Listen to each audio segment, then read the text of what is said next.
میں نے کہا کہ یہ تو ہمیں معلوم ہے کہ اگر وسوسے آئیں تو کوئی گناہ نہیں ہوتا، لیکن جان بوجھ کر کسی وسوسے کے بارے میں غور کرنا جس سے اور مزید وسوسے آئیں تو کیا حکم شرع ہوگا؟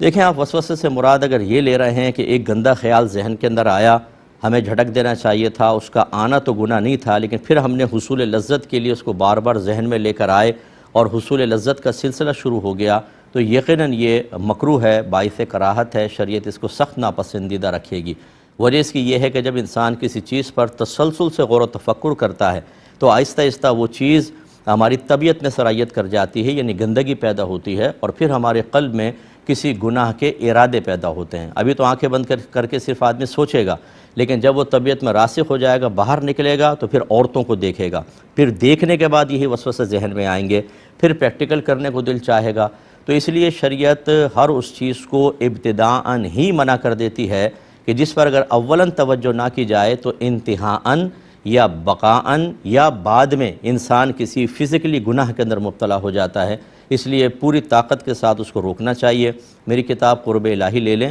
بیسٹ بک ہے، اس میں ایسے بہت سارے طریقے لکھے ہیں کہ اگر آپ ان کو اختیار کریں، ایسی ریاضتیں قرآن و حدیث سے ثابت شدہ لکھی ہیں کہ اگر آپ اس کے تقاضے کے مطابق عمل کریں تو ذہن پاکیزہ رہے گا۔ اگر وسوسہ آئے گا بھی تو اتنی طاقت آپ کے اندر باطنی لحاظ سے پیدا ہو جائے گی کہ اس وسوسے کو آپ بآسانی اپنی ذات سے دور کر سکتے ہیں۔ بلکہ اگر آپ نے صحیح طریقے سے پڑھ کر عمل کیا کچھ عرصہ تو آپ ایک مربی بن سکتے ہیں بہترین، کہ آپ دوسروں کی اچھے انداز سے تربیت بھی کر سکیں گے۔ اللہ تعالیٰ عمل کی توفیق عطا فرمائے۔